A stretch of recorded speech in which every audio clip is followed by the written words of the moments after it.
Greetings to you, dear children.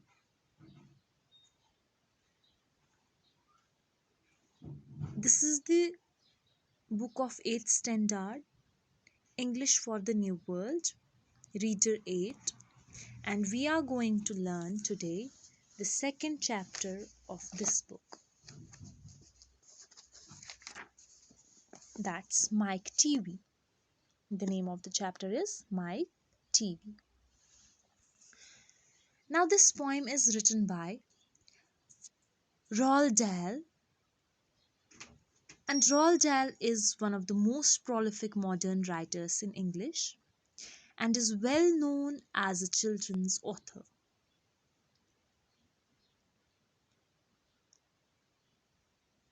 This poem, Television, is a famous poem of Roald Dahl. He advises and inspires to read books instead of watching the television through this poem. This is one of the most relevant poems of our time. Students, the poem takes a comic look at a serious problem among young children today. This poem warns us about the dangers of watching television excessively. Students, you know that TV robs our minds of the power of imagination and creativity. That's why Roald Dahl advises us to read books, as it will enable us to discover deeper levels of joy, find fulfillment in life, and open a whole new and exciting world for us.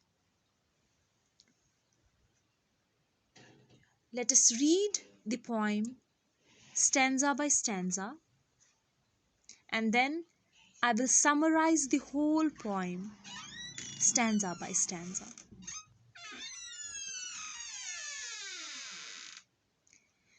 The first stanza of this poem is: the most important thing we have learned so far as children are concerned is never, never, never let them near your television set. Or better still, just don't install the idiotic thing at all. The poet Roald Dahl advises from his experience that people should never ever allow their children to go near the television set. It is even better not to install the idiotic thing called television in the home. But why is a television an idiotic thing according to poet? Why is a television idiotic thing according to the poet? So the poet, throughout the entire poem, he attempts to answer it. In the next stanza, he says, in almost every house we have been, we have watched them gaping at the screen. They loll and slop and lounge about and stare until their eyes pop out. Last week, in someone's place, we saw a dozen eyeballs on the floor. The poet says he shares his experience here. The poet shares his experience here. He says in almost every house he has visited, he has watched children gaping at the screen. They were staring with their eyes wide open and with absolute concentration of mind. For sitting a long time before the television set, they become tired. Sometimes they sit or lie in a lazy and casual manner. But still, they stare at the television until their eyes are too tired to watch anymore. It means their eyes pop out when they watch television for the long hours, and their eyes are too tired to watch anymore. That means their eyes pop out. So all these are not Dell's imagination. He indeed saw a dozen eyeballs, that is, half a dozen children, sitting on the floor at someone's house very recently, say last week. The poet says. In the next stanza, They sit and stare and stare and sit until they are hypnotized by it, until they are absolutely drunk with all that shocking, ghastly junk. Poet says, when the children are before a television set, they sit and stare and stare and sit. It means the children sit in front of the television and they continuously stare at the television for long hours. They don't seem to be moving from there. They are, as they probably forget everything around them in the real world. They don't know about the real world totally. Rather, the one they watch on the television becomes real for the time being. They are almost hypnotized by this idiotic box. Idiotic box here means the television. They are absolutely drunk.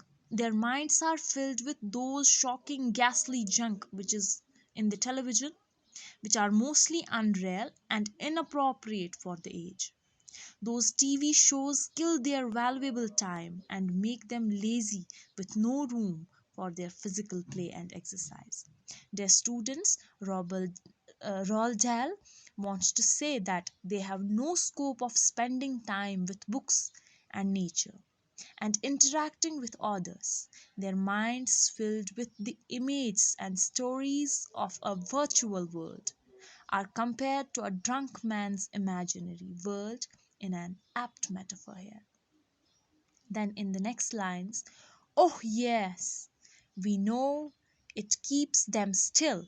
They don't climb out the window sill. They never fight or kick or punch. They leave you free to cook the lunch and wash the dishes in the sink. The poet says in this stanza, the poet know the poet now says that he knows that the television keeps the naughty children calm.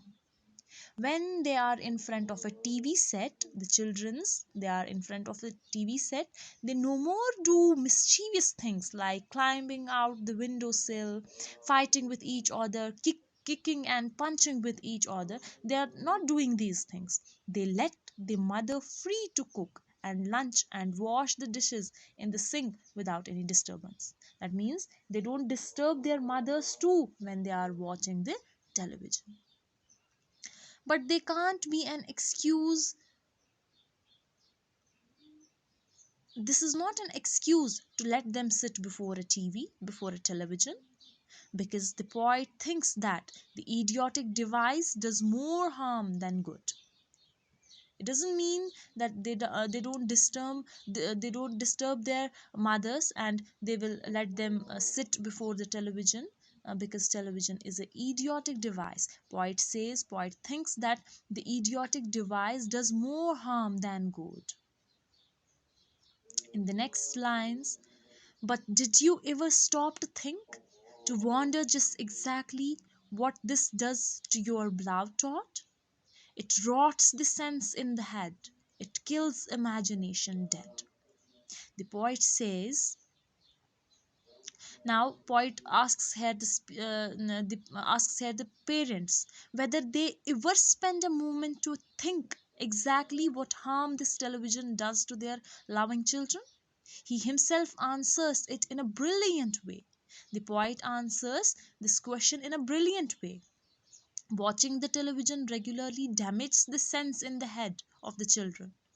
Their students, children are drawn away from the reality, the real world around him. He just believes what he watches without considering the context. His own environment hardly matches with the ones he sees on screen, but still he thinks all that are real and applicable to him. He easily sits there and watches the television. It also kills the power of imagination in the mind.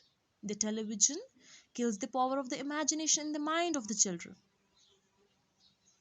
Children start to live in a preset imaginary world that they see on the screen of the television, their students.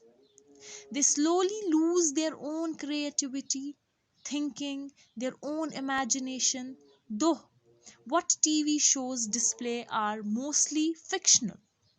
That's a close imitation of the real world, not a completely different world as in a fairy tale. In the next stanza, it clogs and clutters up the mind.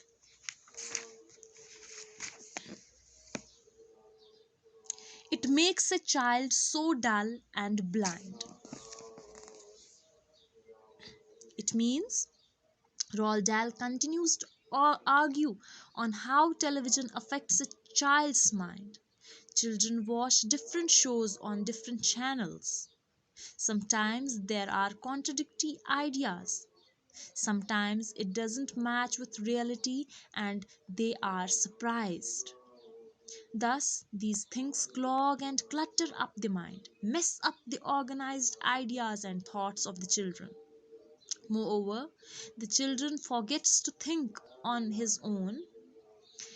His entire mind is full of the images he has seen on the TV. So, how would he get the time and scope to think over other things? How the children get the time and scope to think or other things?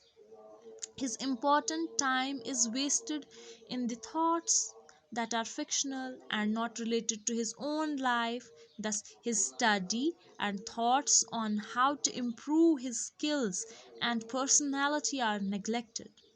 This is as if the child gradually becomes dull and blind.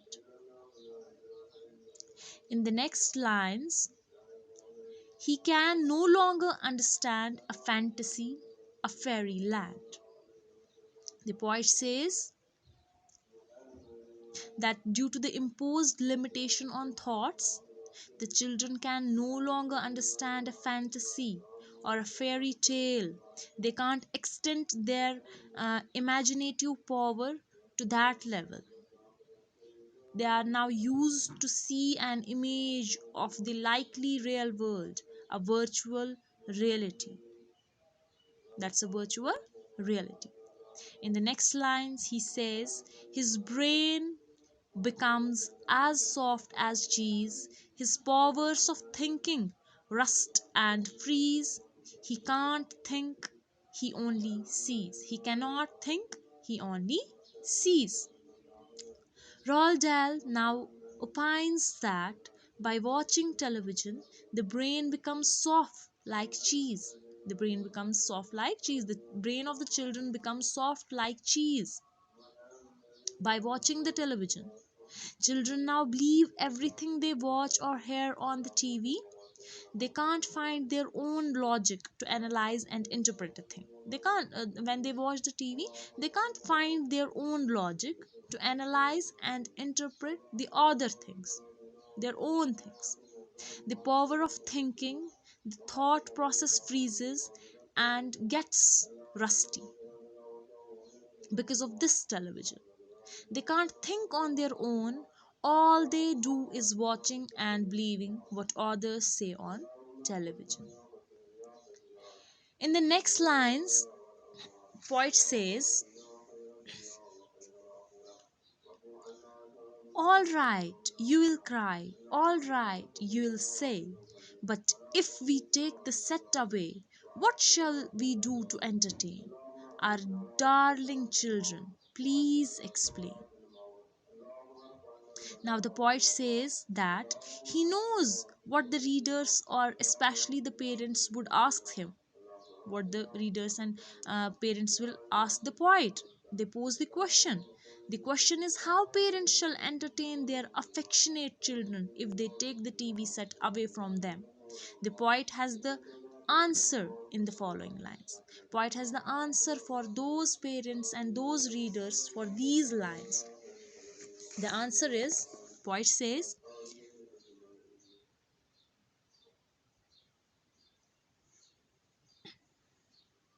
poet says, we will answer this by asking you, what use the darling ones to do? How used they keep themselves contented before this monster was invented. Have you forgotten? Don't you know? He says in these lines. The poet answers to those readers and parents the above question only by throwing a question: what people used to do to keep themselves entertained when television was not invented, when this monster was not invented. Monster here is the television. TV set is dreaded device, a monster to him. He wants people remind what they used to do in the absence of such device. When there was not a television, what people were doing, what they did, what they spent their time. Then in the next lines, poet says, we'll say it very loud and slow. They used to read, they would read and read. They read and then proceed to read some more. Great Scott, gadzooks.